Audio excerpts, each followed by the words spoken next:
when you look in 1914, just how quickly war broke out in Europe.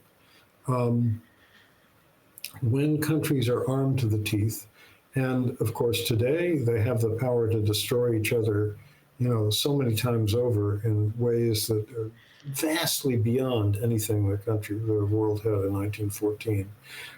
You can have, as we had then, a basically peaceful continent, just erupt in flames. And we've got all sorts of precarious situations around the world today. India, Pakistan, Israel, and the Palestinians. All these things. Some of them are already in flames. Others could very easily become inflamed. And I think I wish we had an American president who would do everything possible not to see them burst into flame. We group us up like ants in a colony. Organize the wealth into a socialist economy. A way of life based off the common needs. And all my comrades is ready, we can spread the seed. And all my comrades is ready, we can spread the seed. And all my comrades is ready, we can spread the seed. Hello, everyone, and welcome back to Subversive History. Today, we are extremely excited to be joined by Adam Hochschild. Professor Hochschild is a historian whose literary resume spans a diverse array of topics, including colonial atrocities in the Belgian Congo, the abolitionist movement in America, the Spanish Civil War, life in Stalin's Russia, and the focus of today's discussion, World War I. Despite the vast spectrum of subject matter analyzed by Professor Hochschild, there remains a unifying theme among his works, which is an uncompromising focus on social justice and an emphasis on the elements of humanity that underscore all of these pivotal historical events. In addition to his academic contributions, he has also engaged in various forms of activism, including writing against the apartheid government of South Africa, working as a civil rights worker in Mississippi during 1964, and being part of the anti-war movement during the Vietnam War. Professor Hochschild, thank you so much for joining us today. Good to be with you, Pat. Okay. All right. So as I had mentioned earlier, today's interview will focus on the two books you have written on World War I. The first of which is To End All Wars, A Story of Rebellion and America's It's a story of loyalty and rebellion. I wrote that wrong. Sorry. And America's Midnight. The Great War, A Violent Peace, and Democracy's Forgotten Crisis. I find World War I to be a fascinating subject of history. However, I find myself less interested in the excruciating detail of individual battles and military strategies that comprise many of the mainstream accounts of the war, but being much more interested in the sociological impacts of the war and how the implications they had on society at large. And I find your two books to perfectly encapsulate these two often overlooked aspects of the period. Can you describe your motivation and the main points you wanted to get across by writing these two books? Sure. World War I has always fascinated me. I think partly because, as a historian, it's an enormously important event in the 20th century. The historian Simon Schama once referred to it as the original sin of the 20th century, because all sorts of other things you can't imagine happening without that war. Had it not been for the First World War, there wouldn't have been the legacy of bitterness and resentment in Germany, which led to the rise of Hitler, and an even more terrible war when he tried to conquer the world. Had it not been for the First World War, I don't think the Russian Revolution would have happened as it did. There certainly would have, absolute monarchy would not have lasted in Russia forever. Although, who knows, there's sort of an absolute monarchy there today. But I think change might have unfolded in a somewhat more peaceful, less bloody way in Russia. So all kinds of terrible things came out of the war. And of course, it also accelerated the path that we've continued on ever since of inventing worse and worse weapons of mass destruction. So it's always fascinated me for that reason. It also, I think, fascinated me because I'm old enough so that my parents lived through World War I, and I heard something about it from each of them. My father, who grew up in a Jewish family in New York, where his father was an immigrant from Germany, remembers being terrified by the anti-German hysteria, which spread through the United States at that time. My mother was the daughter of a professor at Princeton University, and remembers the excitement of seeing young men drilling on the campus as cadets and training as aviators at a nearby airfield and then marching off to war with flags flying and so on. And then she was horrified when two beloved cousins of hers died in that war.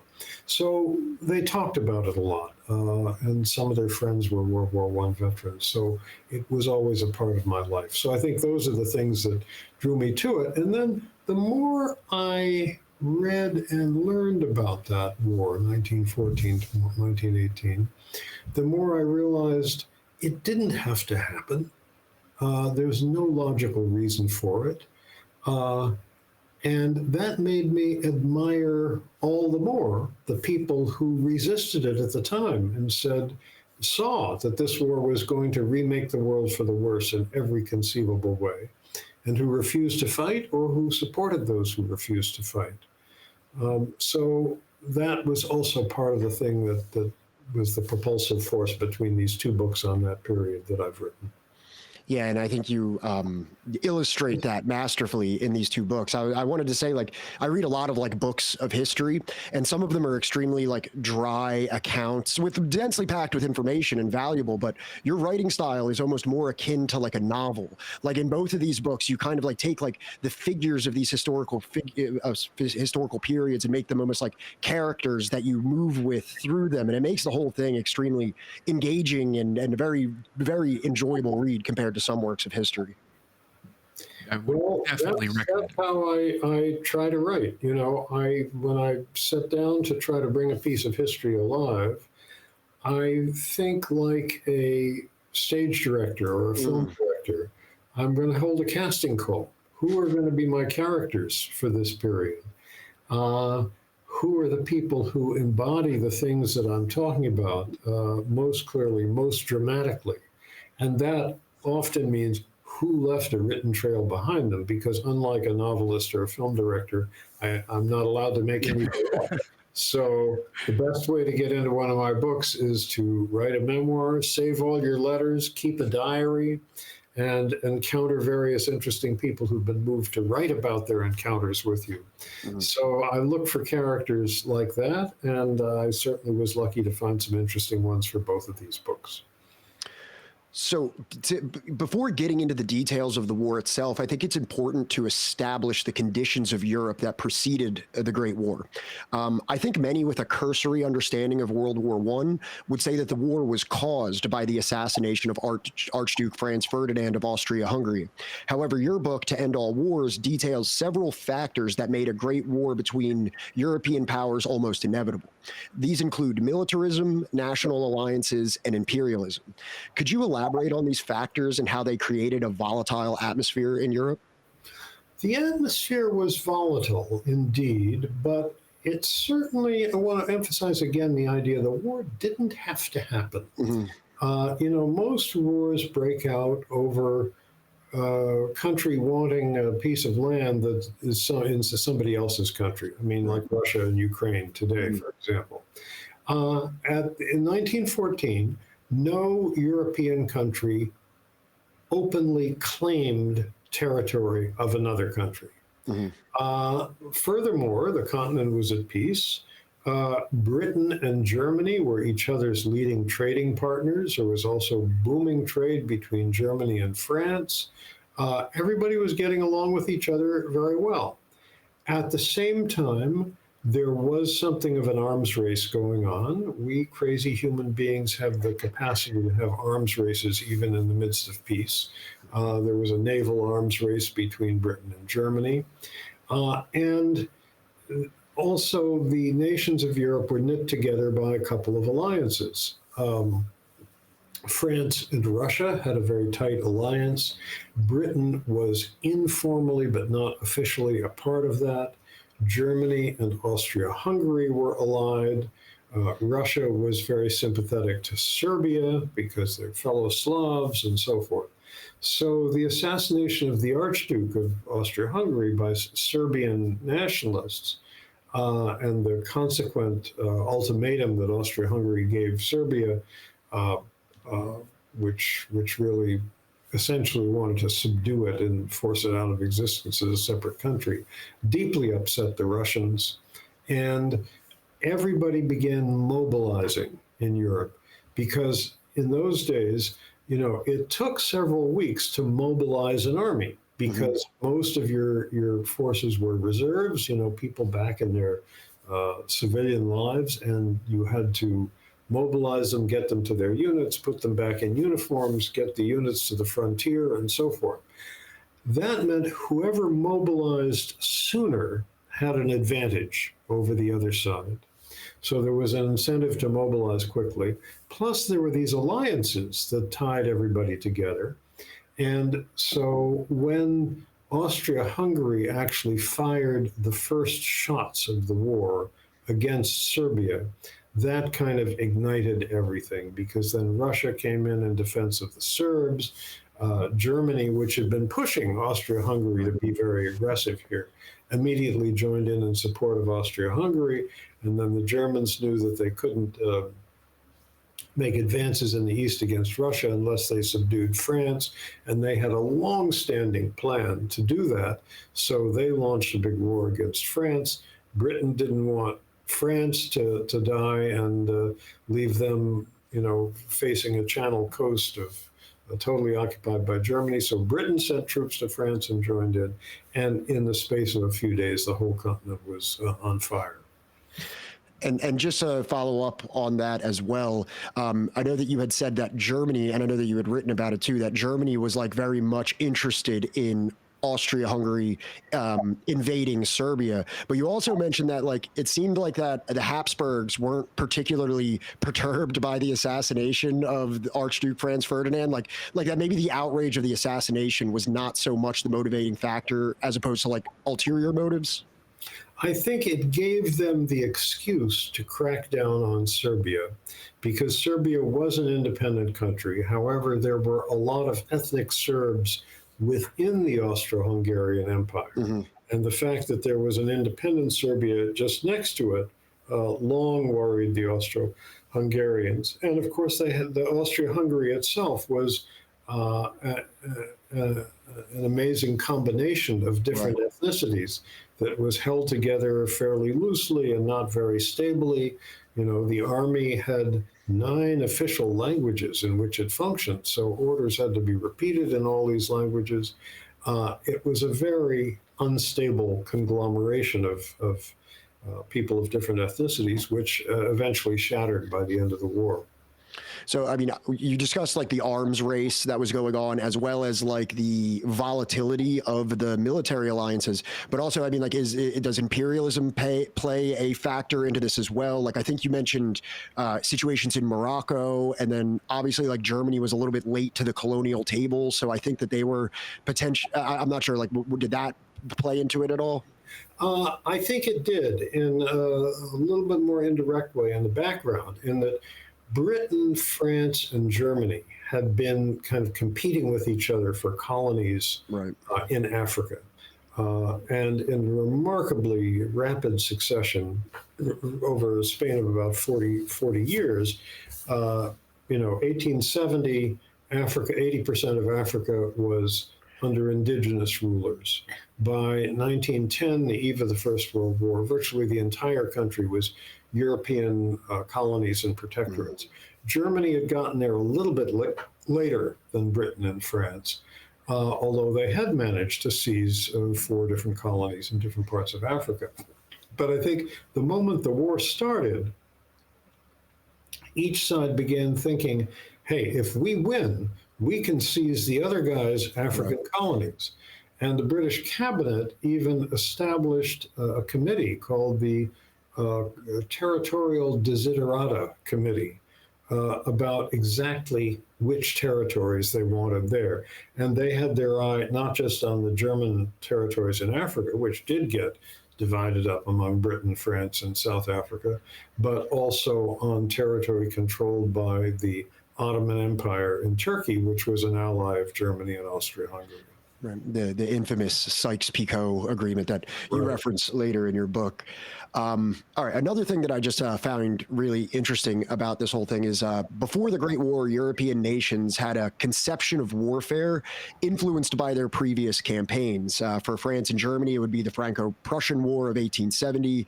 And for Britain, it would be like small-scale skirmishes against ill-equipped colonial subjects in Africa and India. Can you describe this European conception of war prior to World War I and how it vastly contrasted the reality of the coming modern conflict? Absolutely. Remember that for the major European powers, Britain, France, and Germany, and in a way the same thing is true of Russia, although they were operating in a different part of the world, the wars that they had been engaged in the 30 or 40 years before 1914 were colonial wars. For Britain, France, and Germany, it was a matter of conquering territories in Africa, where, for the most part, they met extremely badly armed resistance. You know, the Africans who fought back against them were trying to do so with spears, shields, sometimes old muskets left over from slave trading days, not modern arms of any kind. Britain's the French and the Germans had modern weaponry, repeating rifles, machine guns, and so on. And I think they assumed that the war in Europe, very illogically, would be somewhat similar. And they went to war almost assuming that they would be shooting at the other side, but the other side wouldn't be shooting at them. You know, if you know that the other guy has machine guns, you shouldn't be planning sort of massive human wave assaults by infantry. But that's what they did. Furthermore, French soldiers went to war wearing the famous pantalon rouge, or red pants, bright crimson red pants. These were not the dress uniforms. These were the combat uniforms. And imagine what kind of target that made for machine gunners and riflemen on the other side. British soldiers, the officers' uniforms were different from that of the men, which allowed sharpshooters to pick out, you know, just who were the captains and lieutenants who were leading their soldiers over the top in trenches and so forth. So it took them a long time to adjust to this, to change the color of their uniforms. The Austro-Hungarian cavalry had bright red and blue uniforms right up until 1916. The Germans had helmets made out of leather and not steel until a year or two into the war. So people always fight the last war. And also the last war, you know, in Europe, the last wars in Europe had been cavalry wars. And cavalry, cavalry had always been the more prestigious arm of the military. You tended to get promoted faster. The leading generals often had come up through the cavalry. And nobody seemed to stop and think, what would happen to cavalry in the age of the machine gun? And so everybody went to war with cavalry, which did not last very long.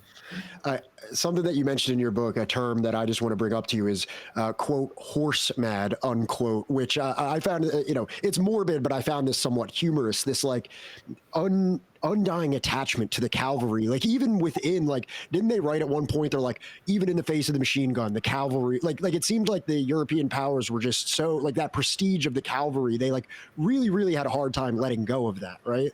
Absolutely. Douglas Haig, who was the commander-in-chief on the British side the last 2 or 3 years of the war, had come up through the cavalry, an extremely thick-headed guy, who even after the war was over, in writing about preparations for the next war, 1927 or 28, I think it was, that he wrote this. This is less than 2 decades before the Hiroshima bomb went off. He talked about the importance that the cavalry would have in wars to come.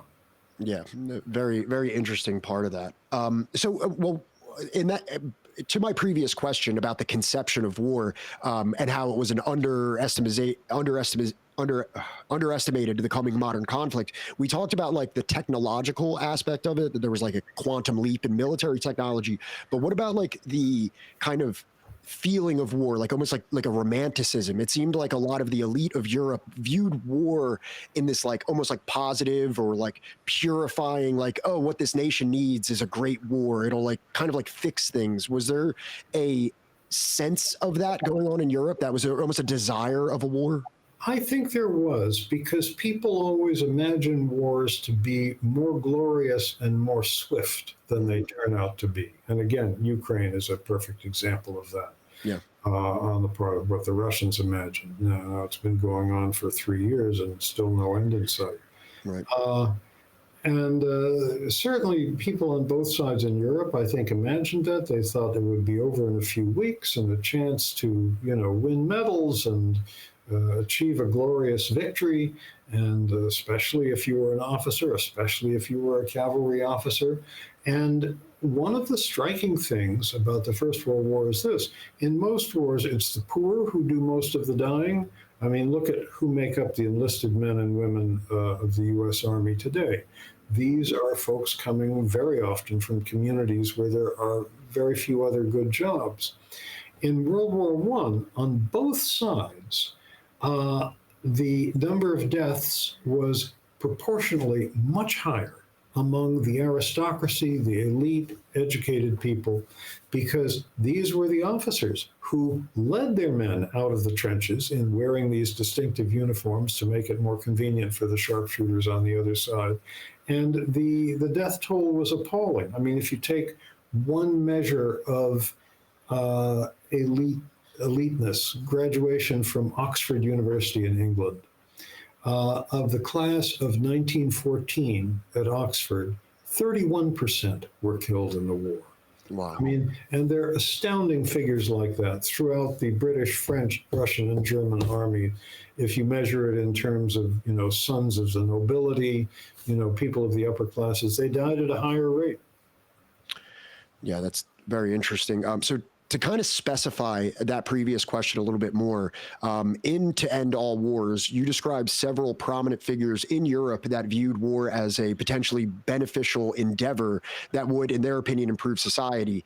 You include a quote from an army officer who stated, "A good big war just now might do a lot of good in killing socialist nonsense and would probably put a stop to all this labor unrest." Is it safe to say that some portion of Europe's elite desired a war to extinguish radical elements at home? I think so. This was especially true in England, where there was a lot of labor or agitation on the eve of the war. Unions were gaining strength, people were going on strike, and that quote that you just read, I cannot remember who said it, but it was an Englishman.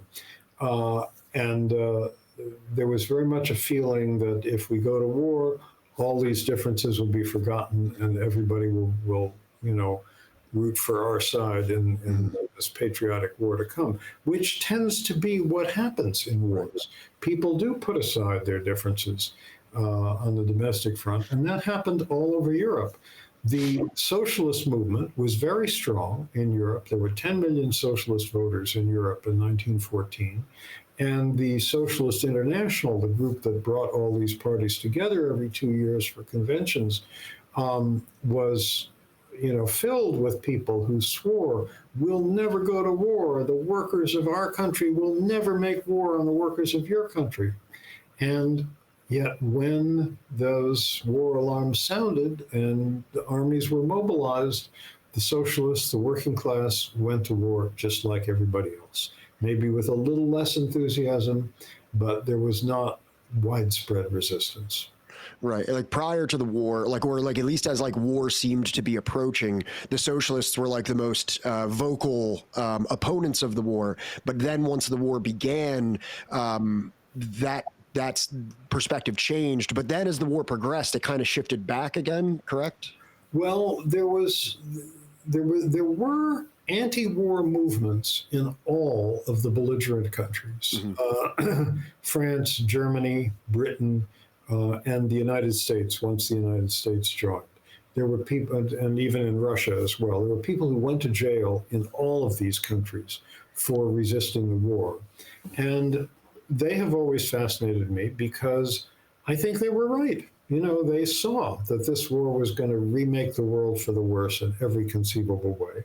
They didn't foresee Nazism and the Holocaust, but nobody did. But they knew that it was not going to leave a peaceful world in its wake, and they resisted. For various reasons, the anti-war movement was stronger in England than anywhere else. I think partly because Britain itself had not been attacked at the beginning of the war. In fact, the Germans, when they did attack France and Belgium, had hoped that Britain would stay out of the war, but this was not to be. And there were many people in England, mostly on the left, but not entirely on the left, who said, why should we join this war that's going to rip the continent of Europe apart? So there was a quite strong vocal anti-war movement in Britain, not huge in numbers, but it included some remarkable people. Bertrand Russell, the country's leading philosopher, who was very outspoken about this, spent 6 months in jail as a result.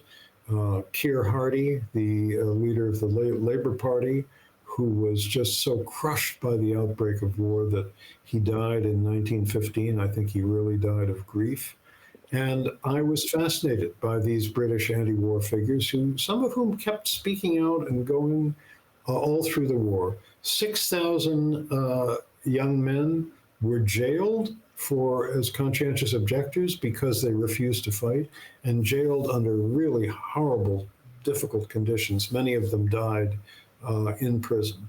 And I really came to admire these people. And my book, To End All Wars, is sort of structured about looking at some of them and looking at some of the people who were enthusiastic about fighting the war in England in the same family. So I found 3 different families that contained both outspoken anti-war dissenters and people who were very enthusiastic for the war. And I tried to tell the story in terms of those families and who was connected to them. It's a story of loyalty and rebellion, right? Okay. One of the most inspiring events of World War I occurred early on in the conflict during Christmas of 1914, in what came to be known as the Christmas Truce. Can you describe this event? And in your opinion, did it to some degree validate the socialist perspective that this was an imperialist war waged with little relevance to the working classes that comprised its ranks? Well, I don't know how explicitly that was in mind of the people who made this truce, but it was quite remarkable. On the front lines, at that point, the front line on the Western Front in France and Belgium had stabilized in the position that it really was in with shifting very little in either direction for the first 3 years or so of the war. And on the section of the front where German soldiers faced British soldiers, the firing stopped on Christmas Day. People started coming out of their trenches and meeting in no man's land, this shell-pocked, torn-up strip of land full of barbed wire and stuff in between the lines. There was even a soccer game at one point between British and German soldiers. It's believed they didn't have a proper soccer ball and they kicked something else around instead. The Germans brought beer, the British brought rum or something else to drink. The myth is that this was the common soldiers doing this over the resistance of their officers, but that was not quite so, because there are accounts of officers as high as the rank of lieutenant colonel coming out into no man's land and meeting officers from the other side. But the generals were quite upset by this and made very sure that nothing like this happened on the later Christmases of the war, because there were several Christmases yet to come. But it sort of showed that at that early date, and we were only about 4 or 5 months into the war at that point, there were still people who were willing to have kindly feelings in a way towards the enemy.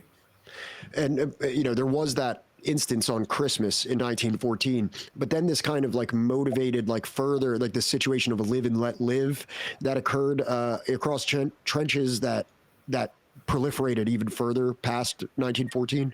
Absolutely, because this was a remarkably stable front line that stayed more or less in the same place, maybe moving a mile or two in one direction or the other throughout the war, despite these battles in which hundreds of thousands of soldiers died, because it is very hard to make advances against a dug-in enemy who's got, pillboxes to protect their machine guns and so forth. But soldiers very quickly learned that if you didn't fire off your trench mortars during lunch hour, well, the other side wouldn't either after a while. If when an officer came by inspecting and you started shooting, but you made a point of aiming high, so as actually not to hit the other side, they'd do the same thing when their officers came along.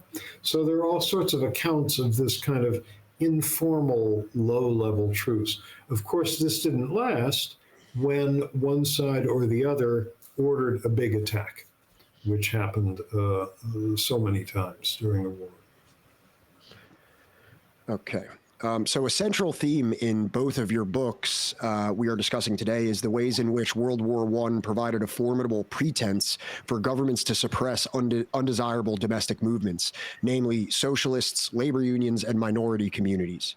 Can you describe how these nations leveraged wartime hysteria and inflated patriotism to target subversives in their countries? Sure. Let's take the United States as an example, which is the country I focus on in American Midnight. Here in the U.S., when the United States entered the war formally in April of 1917, after the war had been going for 2.5 years, more than 2.5 years, we formally entered the war. There was a tremendous outburst of wartime hysteria. People waving flags, people who'd long felt that somehow the United States should be involved in this war that was the greatest war the world had ever seen and was clearly going to, redraw boundaries in Europe and remake the world. We ought to be involved in it. So a lot of Americans were quite happy about that. There was a tremendous outburst of hysteria. But it's not fair to say that the United States was a peaceful country up to that moment. There were several huge conflicts going on. One was between business and labor. Routinely, dozens of people were killed every year in such battles. In 1913-14 alone, more than 70 people, some of them women and children, were killed just in the state of Colorado in the suppression of a miners' strike there. That was one set of tensions that ran throughout this country. Another was between nativists and immigrants, where there was an increasing resistance to immigration from Europe by people whose ancestors had gotten here, a generation or two previous or more previously, and usually from a different part of Europe. These were primarily people of Northern European extraction who were upset that the new immigrants coming in were mostly Italians, Poles, and Jews. So that was another tension that was going on in the United States. Business and labor, and immigration. And the war provided an excuse to crack down in both places. The government could crack down on labor unions because they could say, hey, you're impeding the war effort by not working. The nativists who were outraged about immigrants could then say, well, that person I overhear speaking a foreign language on a street corner, he might be a foreign spy. And so this ratcheted up the pressure for a very restrictive immigration bill, which finally passed in 1924, but actually became progressively tighter up to that point. It also provided the excuse for all sorts of laws against speaking foreign languages in public and on the telephone, and so on. So the war provided an excuse for these things, an excuse for a crackdown. And it was used very harshly. For example, once the U.S. entered the war, the Congress passed the Espionage Act in mid-1917. This was the law which basically gave the government the ability to censor the press and to put people in jail who spoke out against the war. This law remained in effect and was used after the war came to an end in November of 1918. The government continued to censor the press. And right up until the end of Woodrow Wilson's administration in March of 1921, the government actually shut down 75 newspapers and magazines that it didn't like.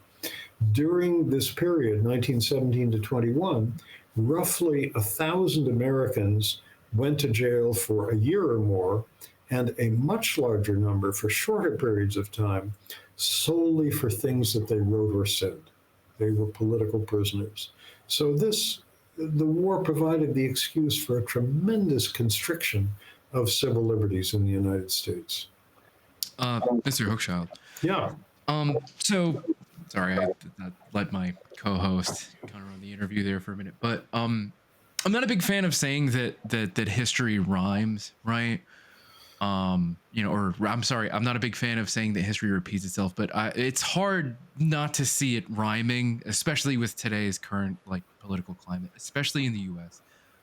We see the descendants, right, or at least the ideological descendants of nativist thought. We see the descendants of this very if you're anti-war, you are anti-U.S., right? Kind of linking the two, right?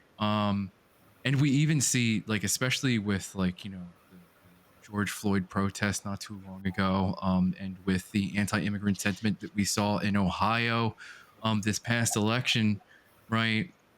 What can you say for especially for people what would you say is the likelihood of how this is going to turn out? What is the chances that we will see I guess what some people would call a return to normalcy, or maybe a subsiding of such violent rhetoric? Well, the amazing thing is that Donald Trump and his followers have managed to ratchet up this rhetoric to extraordinary heights. They're eating your dogs and cats and so forth without a war going on. And heaven help us if the United States actually, with people like this in power, if the United States actually goes to war, it's going to be much worse. I think you're right that history rhymes, and that these themes of, blacks are subversives, immigrants are a threat, radicals are a threat. These have been with us for 100 years or more. And they are being trumpeted once again in horrible, harmful, noxious ways, based on lies. And they have caused and will continue to cause a great deal of suffering. I'm especially worried about what's going to happen to the, right after Trump's inauguration, to the 10 to 15 million undocumented people in the United States. And I'm sure some of them, in fact, I know some of them whom I'm in touch with, who are living in absolute terror at this point.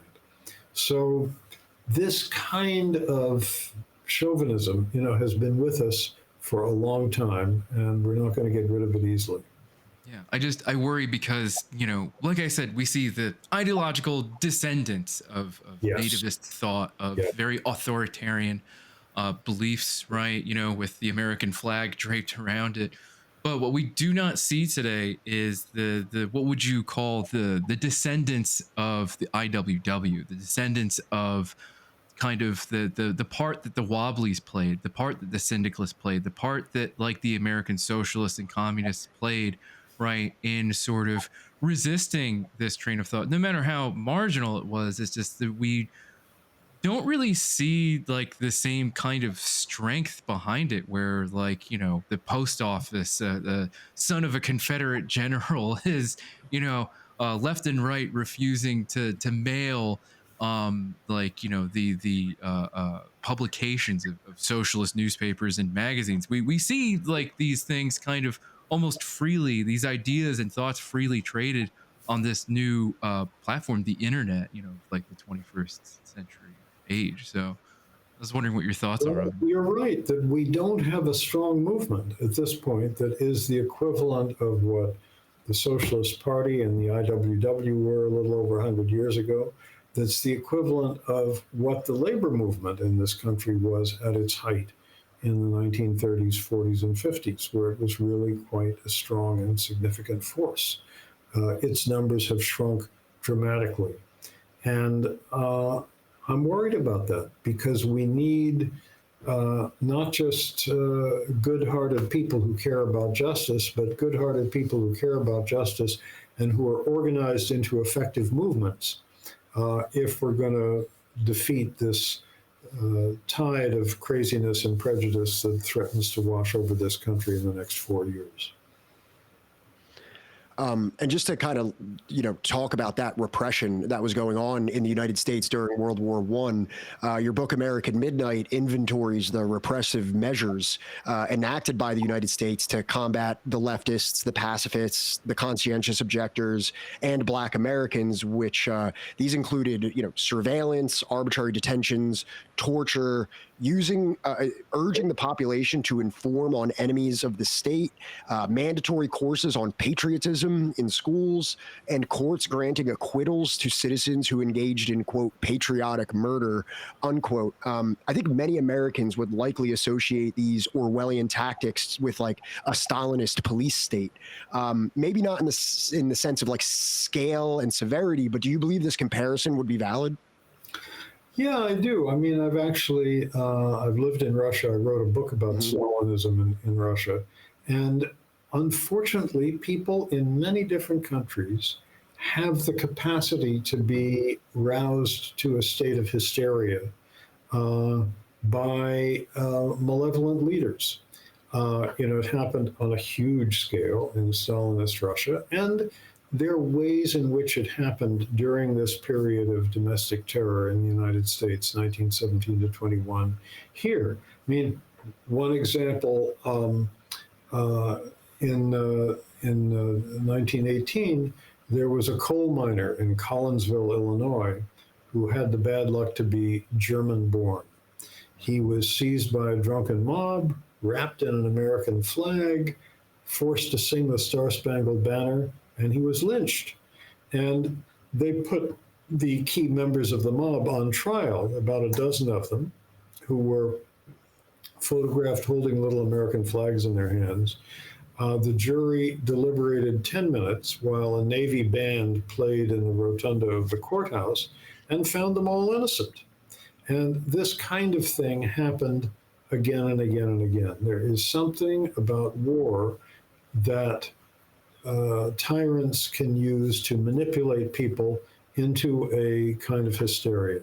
This is one reason why I'm really worried about the next 4 years, because we're going to have a tough enough time even not being at war right now. Mm-hmm. If we find ourselves at war, it's going to get much, much, much worse. Okay, so as you had mentioned earlier, America entered World War I relatively late in 1917, allegedly motivated by the moral obligation that they had to combat German belligerents and in response to unprovoked attacks carried out against American vessels by German U-boats. Your book, American Midnight, challenges this official narrative and suggests certain economic motivations may have played a part in this decision. Can you describe those ulterior motives for our audience? Yeah, you're right about that, Pat. The myth is that the nations of the old world went to war, began tearing each other to pieces, and we here in this peaceful United States were wanting to be at peace, wanting to be apart from it all, until those nasty Germans, their submarines began sinking American ships in early 1917. We had no choice but to join the war. But that's nonsense, because from the very beginning, we were in the war economically, in that we were a huge supplier of armaments and strategic materials and food and steel, oil, rubber, all sorts of things to the Allied nations, principally Britain and France, but also Italy and Russia when they were in the war. We were sending them the stuff with which to build their weapons, and in some cases the weapons and the ammunition themselves, rifle bullets, artillery shells, and more. Now, theoretically, the United States was neutral, and these American arms manufacturers were free to sell to the Germans as well if they wanted to. But they couldn't do that because Germany and Austria-Hungary were surrounded by a very, very tight British naval blockade and were completely cut off from trade with the outside world. So the U.S. was, in effect, an economic ally of the Allied nations to begin with from the beginning. Furthermore, American individual bondholders and banks had loaned huge amounts of money to all the Allied nations. And people were starting to worry that the war was stalemated in Europe in early 1917, and unless the Allies won, Americans were not going to get their money back. And in fact, those who bought Imperial Russian bonds never did get it back. But most of that money went to Britain and France. And Woodrow Wilson's ambassador in London had sent him a telegram in early 1917 saying, listen, the British and French are running out of gold. They're not going to have the money to buy these arms anymore unless we do something. We can't loan them the money unless we can't loan the governments the money, government-to-government grants, unless we go to war. So for all these reasons, Wilson had a strong economic motivation to go to war. The Germans started sinking American ships. Up to that point, they had let these arms flow to the Allied nations in Europe if they traveled on American ships. Then finally they said, no, we're not going to do this anymore. These ships will be regarded as targets for our submarines if they're in certain waters. Quietly, the Germans offered behind the scenes to negotiate some deal about this with Wilson because they didn't want the U.S. to come into the war with its huge population and great wealth. But Wilson refused to talk to them. The Germans also did something very stupid, which provided further excuse for the United States to go to war, the notorious Zimmermann telegram, where Arthur Zimmermann, who was the German foreign minister, sent a telegram to Mexico saying, if you come into the war on our side, you can get back lost Mexican territory in Texas, New Mexico, Arizona, and California. And of course, you can imagine with what hysteria Americans reacted to that. So that provided a very good excuse. British intelligence intercepted this telegram, decoded it, and very jubilantly passed it on to the Americans, knowing that it would help whip up war fever here.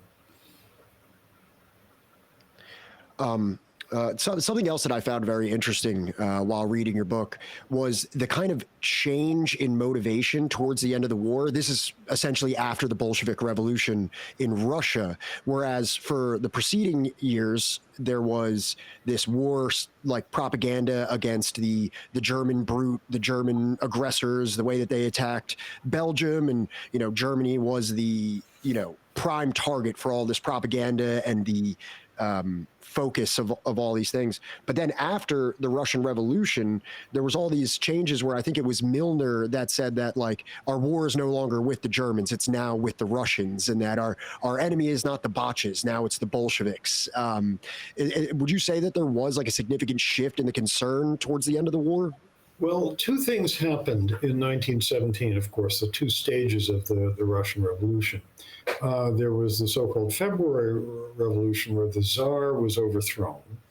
And this was something that was greeted by the left in the Western world and with great enthusiasm, because this was the last absolute monarch in Europe, and the idea that he would be replaced by some sort of a democracy, everybody liked.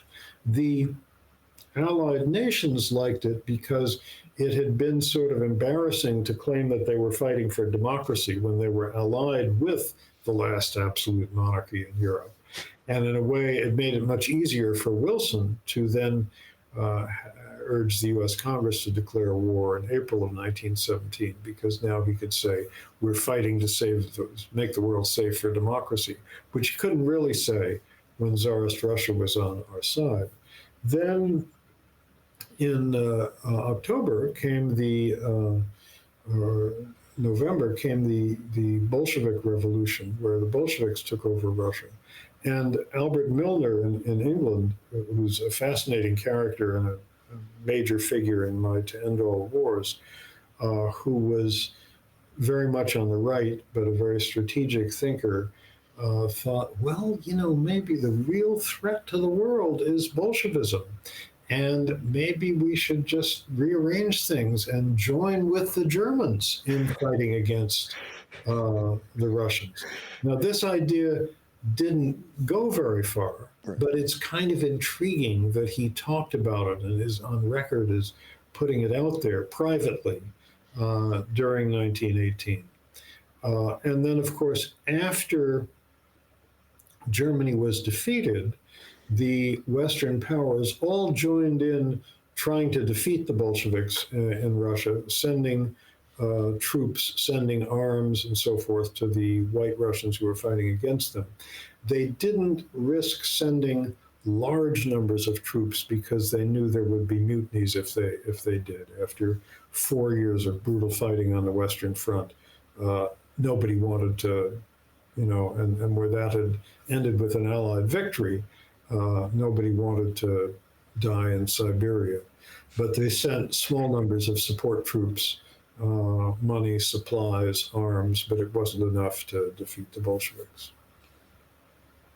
I'm hoping that we can have something like that where after finally pulling out of like the occupation, of Afghanistan and allegedly Iraq, that like the American people are tired of, going off to war in some part of the world. Let's hope, but we'll see.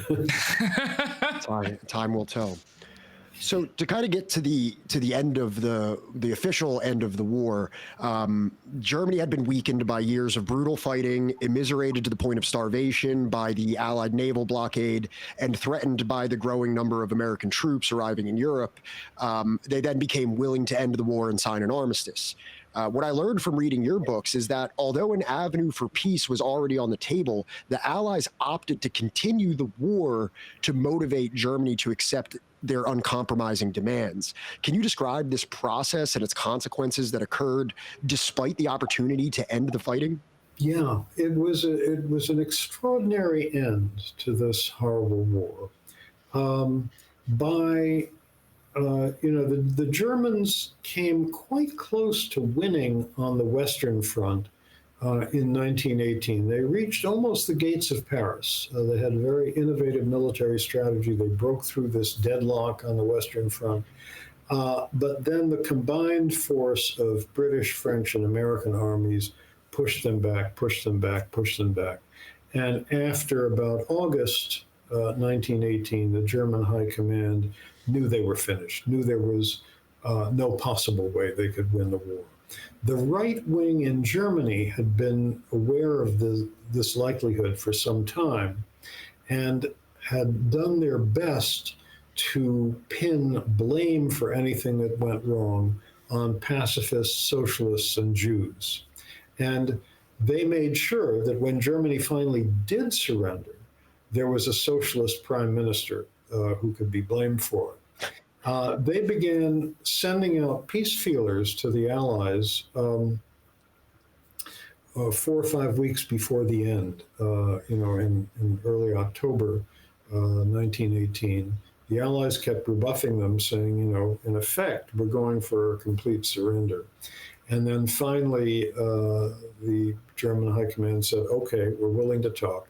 And then there was this very dramatic scene, which I describe in American Midnight, where, in fact, I think I describe it in both books, where they had agreed, the Germans, to send a delegation to talk to the Allies. Well, how do you send a delegation through a front line of a very active war? They agreed there would be a temporary truce in one spot on the front line, which was a place where there was still an intact road that crossed the front in northern France.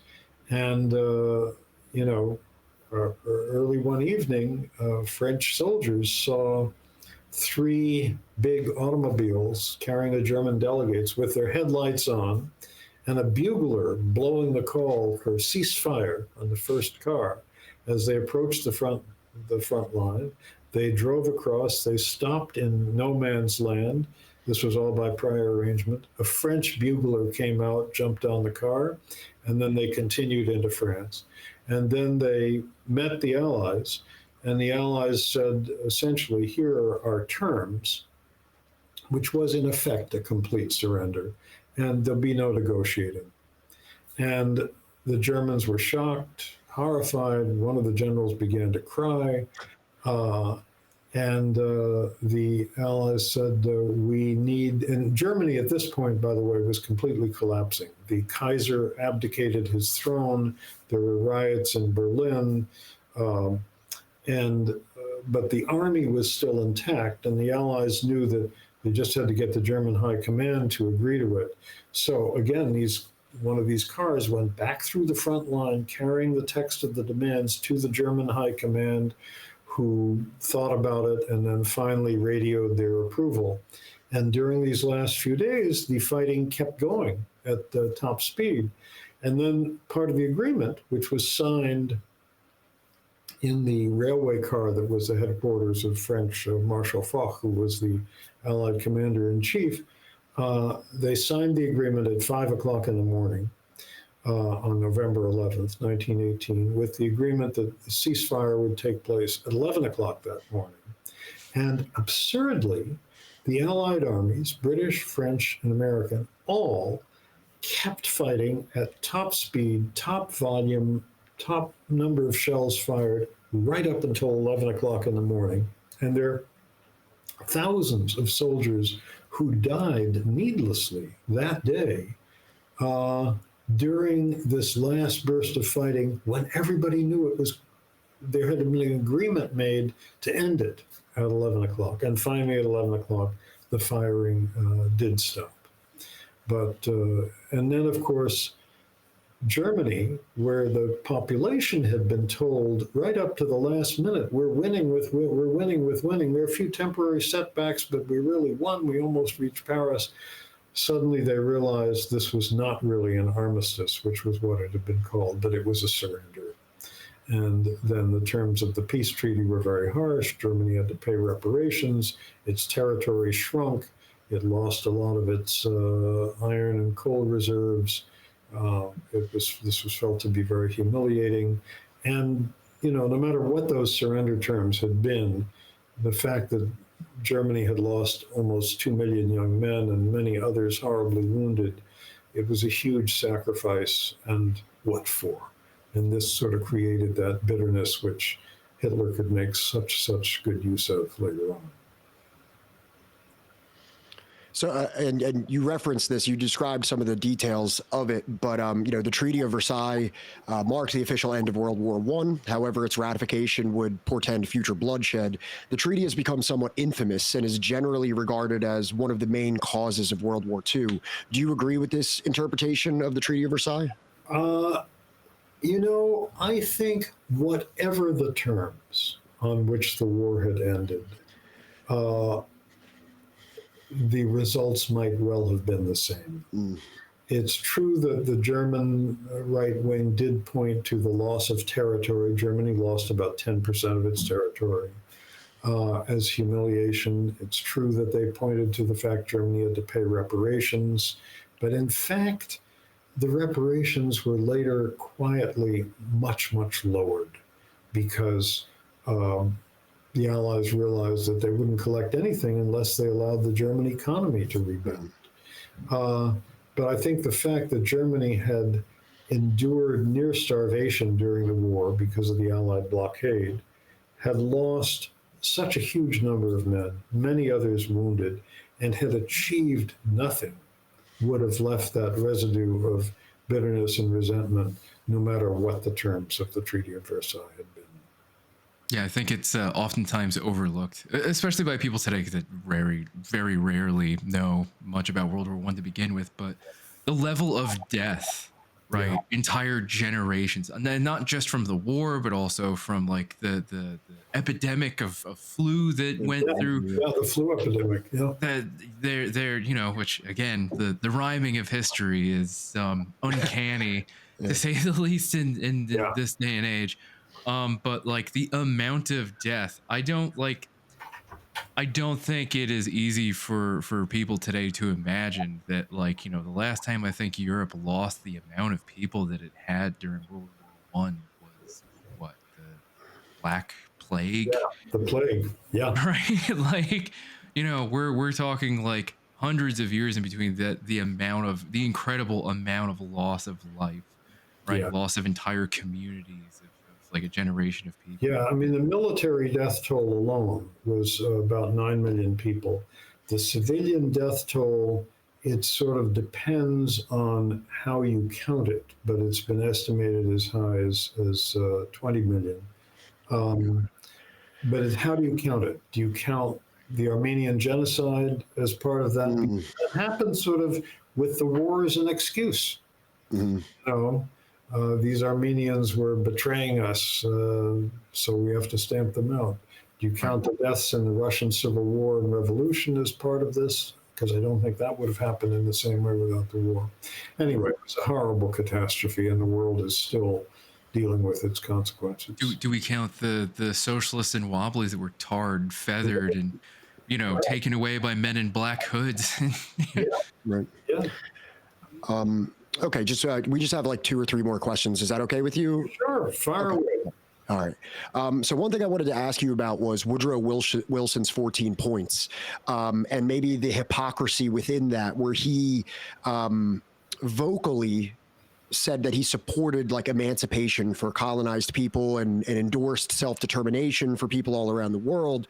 However, at the end of World War I, when he was kind of pressed to endorse that portion of the 14 points. I know, for example, in Paris, I think Ho Chi Minh tried to even come in and they wouldn't even allow him entry into the place. Can you kind of talk about that hypocrisy within that? Well, Wilson needed something like the 14 points to persuade the American people that this war was an idealistic crusade. And, you know, so the idea of open agreements, openly allied, no more secret treaties, that was fine. Self-determination, as you say, was a big one. The self-determination he had in mind was basically for the subject peoples of the Austro-Hungarian Empire, which was such a huge agglomeration of people of different ethnicities, and self-determination for the Poles, who didn't have a country at that point and were divided between Austria-Hungary, Germany, and Russia. And this was greeted with tremendous enthusiasm in Europe, and Wilson was hailed as a hero everywhere he went. You know, people threw flowers and showed up by the millions to cheer him. But of course, it was unthinkable that self-determination applied to the colonies in Africa, or to India, or to Ireland, which was at that point, in effect, a colony of England. Or an unwilling part of the kingdom of Great Britain and Ireland, as it was called. So, you know, there always is hypocrisy in noble war aims, but this was perhaps the most conspicuous instance of it among Wilson's 14 points. And one thing, reading American Midnight, you have a significant amount of criticisms, I would say, for Theodore Roosevelt and Woodrow Wilson. Would you agree with that? Sure. Do you find it ironic that you were awarded the Roosevelt Woodrow Wilson Award for Public Service in 2008? It was ironic. It's a award from the American Historical Association, named after the only 2 presidents of the American Historical Association who later became presidents of the United States. And it's an award for somebody outside the academic world who's contributed something to history. But I'll take any prize, no matter. Well, and it's also ironic because they hated each other, right? Or at least Theodore Yes. Roosevelt like severely hated. Really did. I had some fun with that in American Midnight because they just loathed each other. Yeah. They were literally two of the goofiest American presidents in history. Like outside of like the political realm, like Theodore Roosevelt seems like a character made for like a sketch TV show. Yeah. And Woodrow Wilson, and just very dry, like very Think of the fun Saturday Night Live would have with them if they were. So just to pretty much my last like serious question here before we wrap it up here. Although the war would come to its formal end in 1918, the domestic repression it fomented did not. This is particularly true in the United States, which would witness a wave of lynchings against Black Americans in 1919, which would be deemed the Red Summer. Can you describe this enhanced atmosphere of white supremacy in America following World War I? Yeah, I mean, certainly the tension between whites and blacks was another one of these tensions that was roiling the so-called peaceful United States up until 1917, where,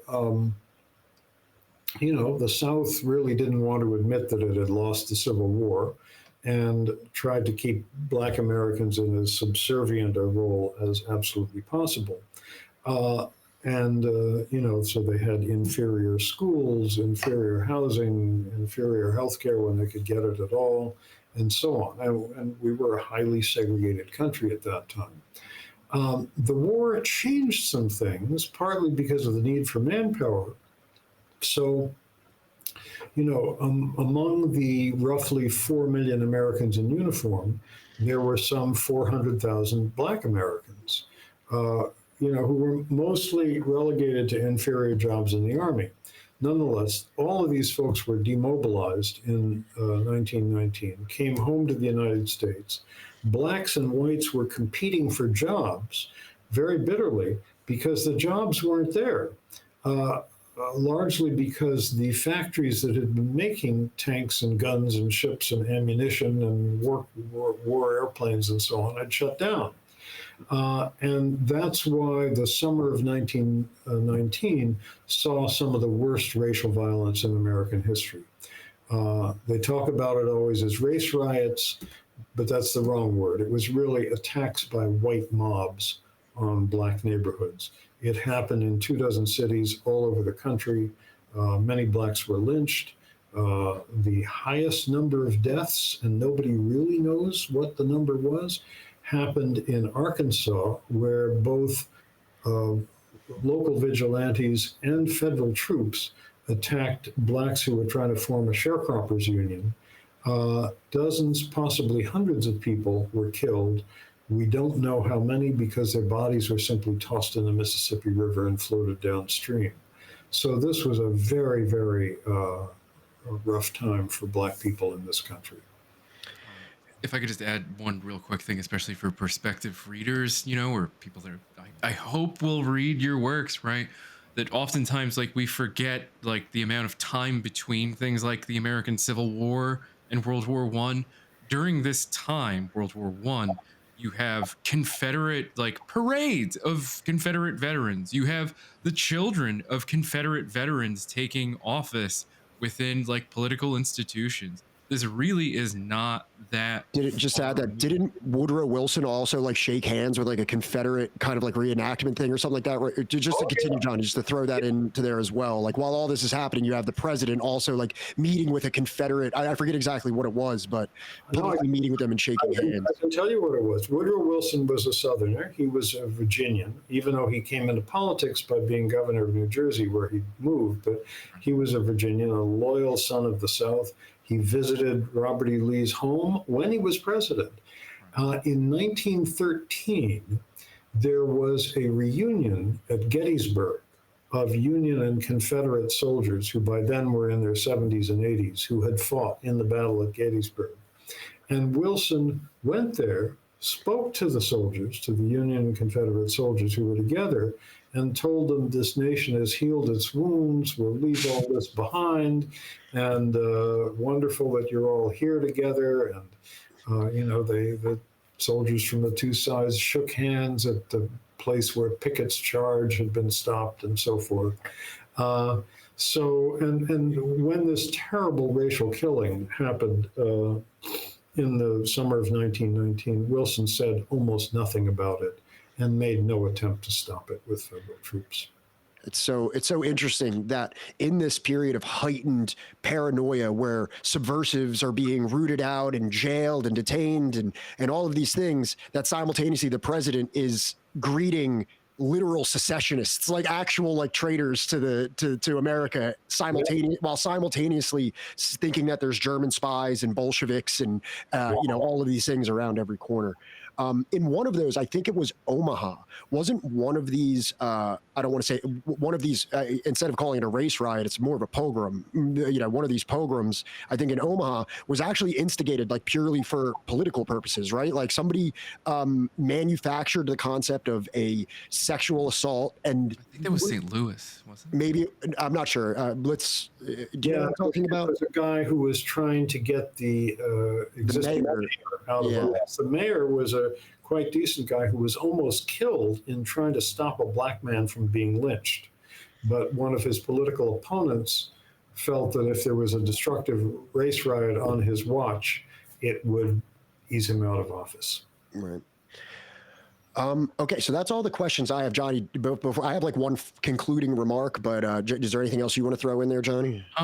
This may sorry. My grandfather took me to a lot of historical landmarks, especially on the East Coast growing up. He just passed away today, and I really wish that I could have introduced your work to him. I'm sure he would have loved it, and I owe it to him that I get to do stuff like this today and talk to wonderful people like you and authors of such magnificent works. And thank you so much for taking time out of your day. I'm sorry for your loss, but thank you. Yeah. Thank you, Johnny. So like the last real question that I just have is like, you've referenced multiple times, how the world is today, what the next 4 years will be like in the United States. So just in conclusion here, you've written so much on World War I. I think your books are absolutely incredible to learn about the period and the people and the societies and the implications. What would you say in terms of the legacy of World War I that people today facing the world that we are, what lessons should we take from World War I as we face this, somewhat daunting future? Well, I think a couple of lessons. One is about our own country, just how easily these toxic streams of racism, nativism, Red Scare hysteria, which run under the surface, how easily they can have life breathed into them and become something hugely destructive.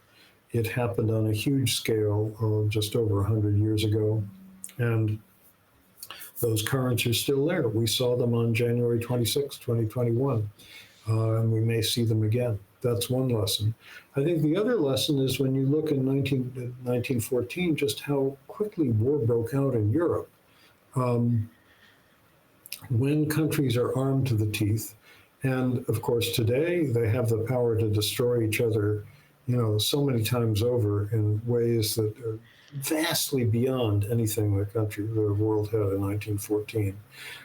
You can have, as we had then, a basically peaceful continent, just erupt in flames. And we've got all sorts of precarious situations around the world today. India, Pakistan, Israel and the Palestinians, all these things, some of them are already in flames.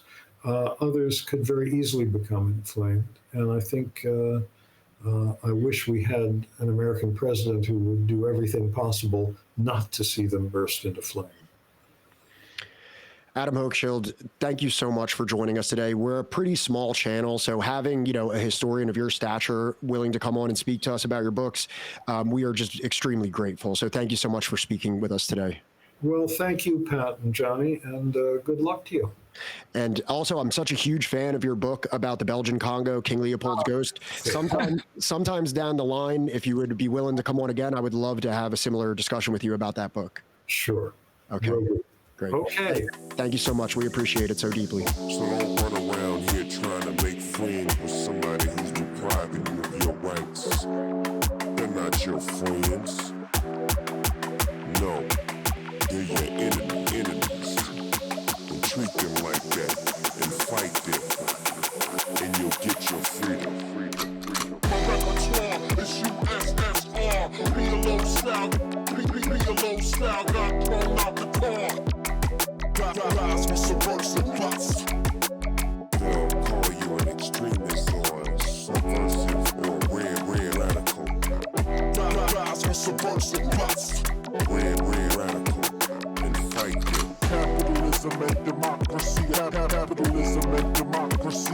synonymous. We group us up like ants in a colony. Organize the wealth into a socialist economy. A way of life based off the commonalities. And all my comrades is ready, we can spread the scene. And all my comrades is ready, we can spread the scene. And all my comrades